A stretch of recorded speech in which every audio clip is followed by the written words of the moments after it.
All right, so we're going to talk about The Last of Us Part 2. I just finished it, and we're going to talk about the plot for this video.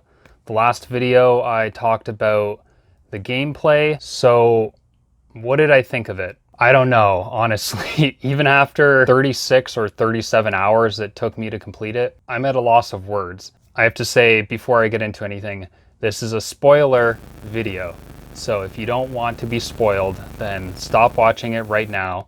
Come back to it when you've completed the game. If you don't care about that, then I'll get into it. Once again, spoilers ahead. The impression the trailers gave was that you were going to play as Ellie throughout this game. Maybe play as one other character, probably Joel for a brief amount of time, but I didn't even expect to play as Joel at all. And I didn't really expect him to be in the game that much. I thought he would be maybe interspersed throughout the story. I assume that Ellie, like based off of the ending of The Last of Us Part 1, if you don't know already, spoilers for this, but it's been 7 years. That game ended with Ellie about to have a procedure done in order to get her blood or get some of her DNA because she's immune to the virus, the cordyceps virus that is ravaging the world in this game. And so in order for them to do this procedure to get the immunity out of her, they have to kill her essentially. They have to let her die. And once Joel is told of this, he is not okay with this. So he tries to take her out of the hospital and everyone tries to stop him. So he has to murder everyone that's working in the hospital, the doctors, the Fireflies, and Marlene, the character that was taking care of Ellie before the whole journey started. So it ends with Joel and Ellie having a conversation, and Joel had told Ellie that the Fireflies didn't have a cure, that they actually found that multiple people were immune to the virus, so there was no point in trying to get a cure out of her. And she was kind of a little confused, but like she went along with it. But then she asked, "You have to promise me that this is what happened. You have to tell me the truth." And he said, "That is the truth." And then it ends with her saying, "Okay." It was so subtle and brilliant and chilling. I thought about the ending. I've been thinking about the ending since I saw that. It just left this feeling in me of like despair, like for society. And you can interpret it in multiple ways. I can understand from a parent's perspective, they would probably side with Joel. But I definitely sided with Ellie. And I feel like that's where the story was going, like her perspective. They had already said this game was going to be about hate, and the first game was about love.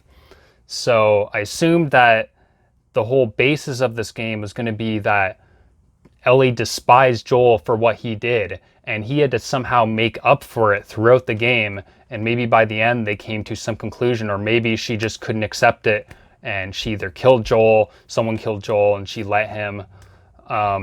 Something tragic happened, which I would have been good. Like I don't need it to be a happy ending. The first game wasn't a happy ending.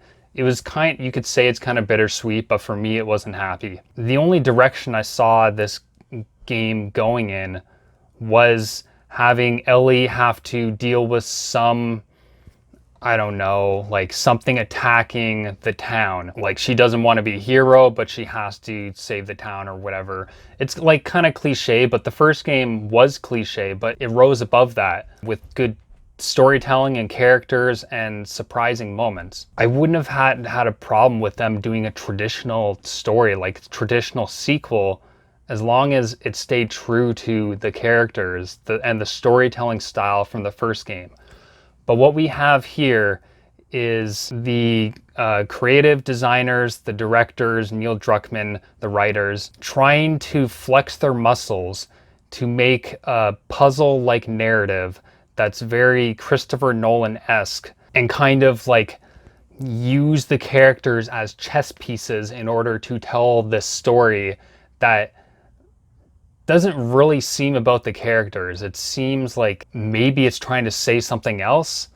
I don't know exactly. I think maybe a story about tolerance, forgiveness, seeing things from different perspectives. That seems to definitely be a theme, because we don't just get to play as Ellie, we also get to play as a character named Abby. Aside from being able to play as Joel for like the first 10-15 minutes of the game, about an hour and a half into the game, we switch from Ellie to this character named Abby, and it throws you off completely. And it got me excited. I was like, whoa, they're gonna do something really unexpected. What is this character? What does she have to do with everything? And I was really intrigued.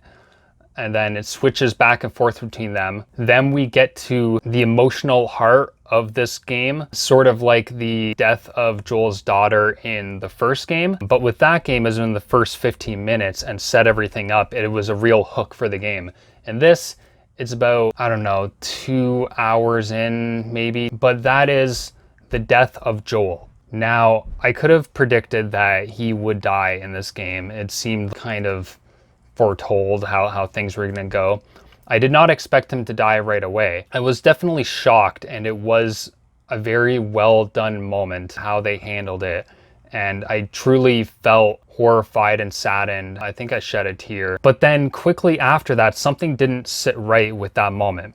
And I realized it was the fact that they didn't set up Ellie and Joel's relationship beforehand. They didn't have Ellie and Joel interacting in a meaningful way in the time period that Joel's death took place.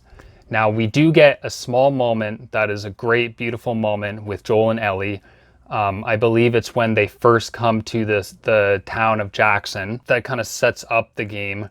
And that's kind of I guess you could say, a flashback. It takes place in the past, and then we jump forward 4 years, and then we are playing as Ellie. And then there's a brief section where you're not playing as Joel, but Joel is interacting in that scene. And we get a little bit of dialogue from him helping you out in the gameplay. You're playing as Abby at this point. And then his death is shortly after that. So we get basically 2 very short, I guess you'd call them scenes. This is trying to be like a movie, so I think that's fair, before his death. And I know we set up their characters in the first game. I think they're assuming that you've played through the first game if you're playing through this game. But we don't get to know Ellie and Joel's relationship as it is now, in the present time, when Ellie is 19, I believe, and Joel is, I don't know, however old he is, older.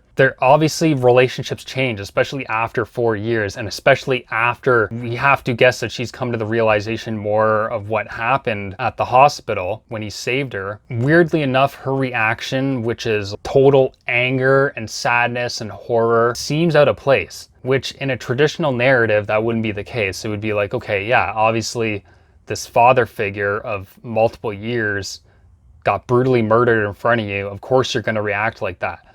But in this case, what we saw in the first game and what we know of Ellie's character, that she is very headstrong, that she figures things out quickly, it just ringed hollow. It seems like, okay, we're doing a traditional revenge narrative where, oh, this family member, this person close to me got murdered, now I have to avenge their death. Really? Like, I mean, I was all for doing like a straightforward story, but like this straightforward? So this is the weird thing. There are a lot of straightforward elements like that in this game, storytelling, character moments, yet the story is structured like very avant-garde, very like a puzzle piece. You have to fit together all these pieces, and I don't know if there's any reason for it besides like having Ellie and Abby's story crisscrossing makes sense to see their different perspectives, but they fuck that up too. Okay, I'll get into the Abby thing afterwards. So Ellie, her story, her journey is that she brings along her new girlfriend Dina, and they go basically to avenge Joel's death. Abby is the one that killed Joel, along with a few other people. So they are tracking them down, which finds them in Seattle, which is the base for the WLF. People just call them Wolves. A good portion of the game is you going through Seattle, there's one open world style section and then a bunch of other smaller sections that you go through. You assume that this is going to be the majority or all of the game, you doing this, and you're just going with Ellie and Dina from section to section of the city and just killing all the people that were responsible, were there during Joel's death, and people that know information of where Abby is, and just any wolves they come by. And after a while, you're just going section after section after section, and all of the gameplay sections are great. Like, they couldn't be better. I had so much fun with the gameplay. There's a few small issues, like one to do with picking up items sometimes doesn't work, where in the first game, like, you just press triangle and you would pick up you press triangle each time to pick up an item, but it would do it so quickly. In this, you have to really be looking and really be in a certain position to pick up the item. So that was kind of annoying. But yeah, besides that, for the most part, the gameplay is like near perfect. After a while, it's just like, okay, we're on to another part, we're on to another section, and there's no real story progression. It's kind of basic exposition in a way, which is like, I'm sad to say, because it just has them being like, okay, here's a map, here's the next place we need to go to, cross it off the map, here's another place. And keep in mind, the goal of this journey is to avenge Joel's death. Someone who Ellie, from what we know, she should not be trying to avenge his death. He did a shitty thing, at least in her mind. You can make up your own mind about it. But she wanted to sacrifice her life in order to save the world, and he denied her that. There's no internal struggle with Ellie about whether or not she should try to avenge his death. Like, no one trying to convince her of it. She's just like, oh yeah, I'm gonna avenge his death, obviously. But there's so much more to this story, to this character than that. The character companion, Dina, is really flat as a character. You basically have two characters that are variations of each other. Like, Dina seems like a slightly more extroverted, free-spirited version of Ellie. Like, only slightly. And there's actually times where their voices were so similar, I actually got them mixed up. Okay. You good? Yeah. Now what? We gotta get through this checkpoint wall. Those buildings are on the other side. Look around. There has to be a way over. And compare that to the first game, where you have Joel and Ellie, two characters that are so completely different but complement each other so well. That is the soul of that game, that relationship, and the other relationships as well. There's a dynamic with all the relationships in the first game. So we get to the end of the Seattle section with Ellie, and it's about 22, 23 hours into the game, and I'm like, okay, I guess this is the end of the game. I mean, it was a pretty typical revenge story, which would have been fine if it weren't for the fact that the first game set up this deep, complex story with not complex, but it was like a very nuanced story with deep characters. And they didn't really give us that. They gave us some really cool moments. There are like a lot of cutscenes that really are well done. And yeah, I got into it, but then when I realized the ramifications of it, like, there's no real stakes. It's either if she fails her mission, then she doesn't get to avenge his death. Compare that to the first game, where you're trying to save the world. I mean, you can say that's a MacGuffin, like that is not really what the story is, but there's that in the background.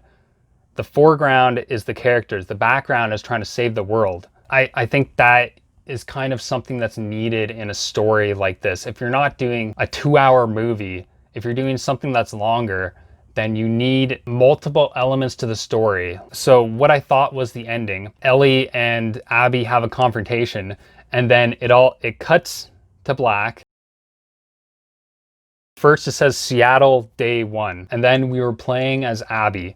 And I couldn't believe it. I'm like, okay, whoa, they're actually doing... Part of me wanted it to end because I wanted the game, I wanted to be able to complete it to do this review. But I applauded their ambition. Okay, maybe they can redeem this story. Maybe they can actually make it something more complex and nuanced, like by showing the other side of the story. But nope, it's another aimless journey where Abby is going to look for Owen, because he ran away from the wolves, and then she finds him. They have sex. I can't remember the order. She all of a sudden gets attacked by this this group called the Seraphites, which they refer to as the Scars, and one of them saves her because this one is actually on the run because she shaved her head. I thought this character Lev was a girl because it sounded like a girl, and they didn't give any indication that it wasn't, and then they're referring to as a boy, so I'm like, okay, I guess it's a boy. But then later on in the story, you find out from this character's sister, Yara, that it was actually a girl, but then wanted to be a boy. He shaved her head, her head, and that's why they were gonna kill him or her, and they got kicked out of the Seraphites.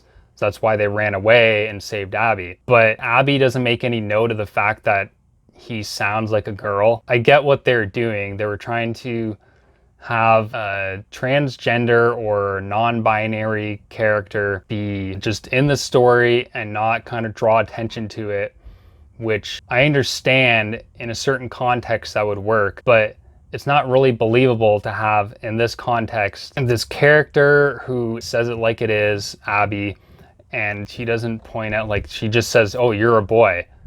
And we, the audience, are just supposed to accept it. I know I'm going to get a lot of flack for this, but it seemed like they were, along with some other elements in this, were trying to push the wokeness in this game. I mean, obviously I had no problem with Ellie's a lesbian. She's always been a lesbian in these games. But I think with the first game, because there was the character, what was his name, that owned the town. He was in the town and they found his partner and they cut him down, and he referred to him as his partner, but then it came out later on that this was actually his lover, his male lover. It wasn't explicit. It was like, it was left up to your interpretation, which was really cool. Like, I like that. Even Neil Druckmann himself said that in the Last of Us podcast, that he didn't realize how much representation affected people, like seeing a gay character in the game. I'm paraphrasing, but he said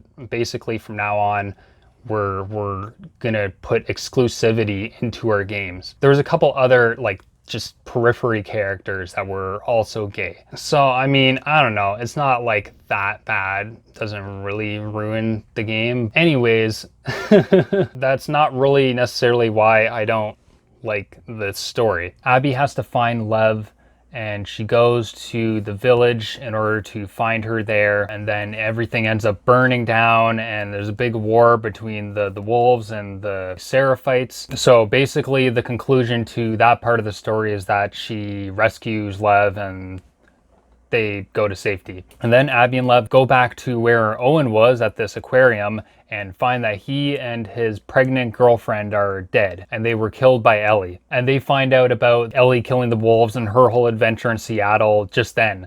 So immediately they end up at the hideout where they were, where Ellie and her gang were, when they had the confrontation with Abby at the end of Ellie's section. Abby had no idea that Ellie was killing all these people and Tommy was killing all these people. She runs into Tommy once, but it's a very, like, anticlimactic encounter. So you'd think with doing two alternate stories, like having Ellie and Abby, that with the Abby story it would show the opposite end of what was going on, like the whole time the Ellie story was going on. So they have the confrontation, Abby and Ellie, and you're playing from Abby's perspective, and Ellie is like the evil one, which makes sense. I think she is kind of the bad guy in the story. She's going for revenge. She's avenging Joel, who is kind of like a terrible person for murdering all these people who just wanted to save the world. So that confrontation ends with both parties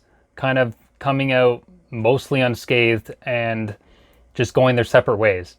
So that's anticlimactic, just like all the other parts. So then after that, we find Ellie is in a farmhouse, which is a callback to earlier, a nice one, because Dina had said she wanted to live in a farmhouse, and so they live there with Dina's baby, because she was also pregnant with another man's child. Seems like a epilogue kind of like the end of Uncharted 4. But Ellie keeps having all these like visions of Joel dying and everything, and Tommy comes to let them know that he spotted where Abby is, so they have to pack up in order to once again avenge Joel. Initially declines, but then eventually she decides to go after Abby for the last time. Once again, we're playing as these characters. I thought it was the end of the game, and this section with Abby ends with this part that kind of pissed me off in terms of the gameplay. This is one of the few things in the gameplay that I didn't like, is the constant item collecting. It's a little bit too much. Like, you feel like you're always looking around, like looking for items when you should be absorbing the environment, like feeling like you're a part of the story. Compared to the first game, like I don't think there was that much item collecting in the first game, but I don't know. You have an enemy encounter as Abby, but then after that you're still collecting items, and you think there's going to be some kind of encounter after that, or you're going to continue to play as Abby.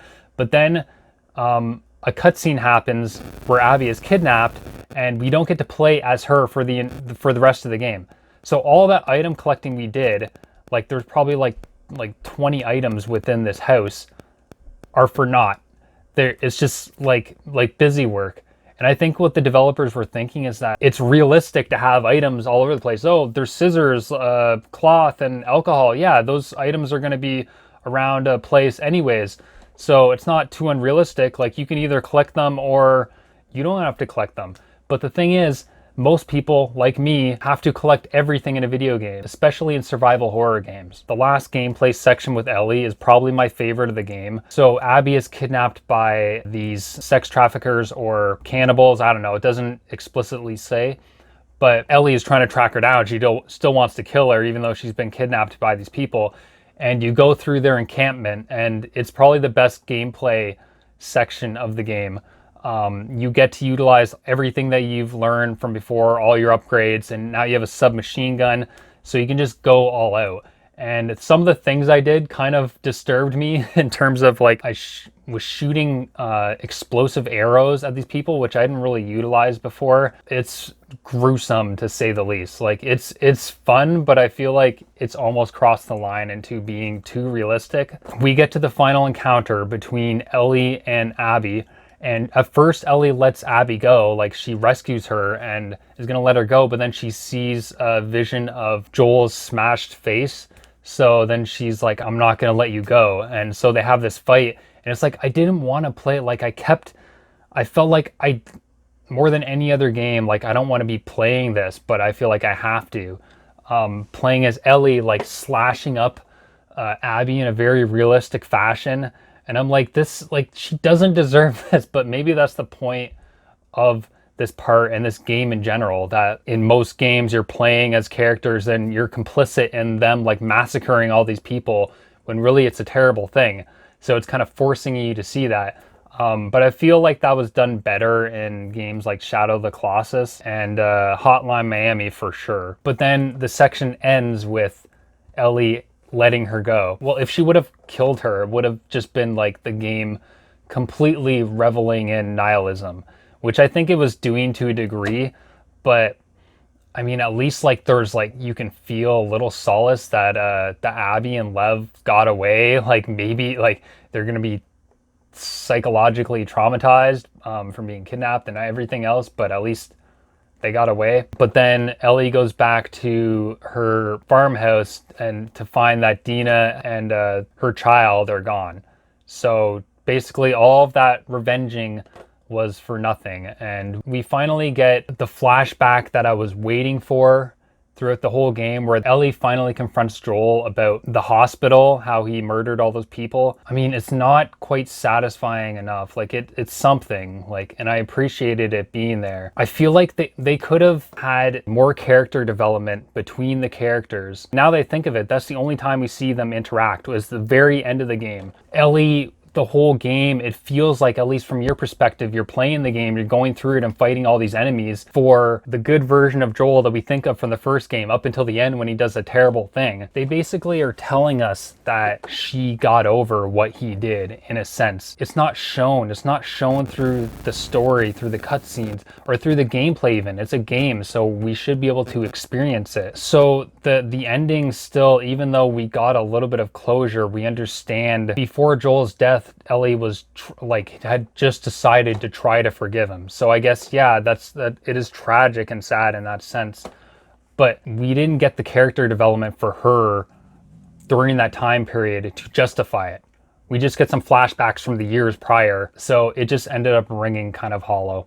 The game overall, I think it is a great game. It didn't really feel like it had a purpose overall. It was just a revenge story for Ellie. I liked Abby's story more than Ellie's story, in a sense. If it were its own thing, maybe like a 5-10 hour like indie game, or just its own single player game, I think I would have enjoyed just that. But I think overall, it is a great game, and I do commend them for trying something different. I just think the execution wasn't quite there.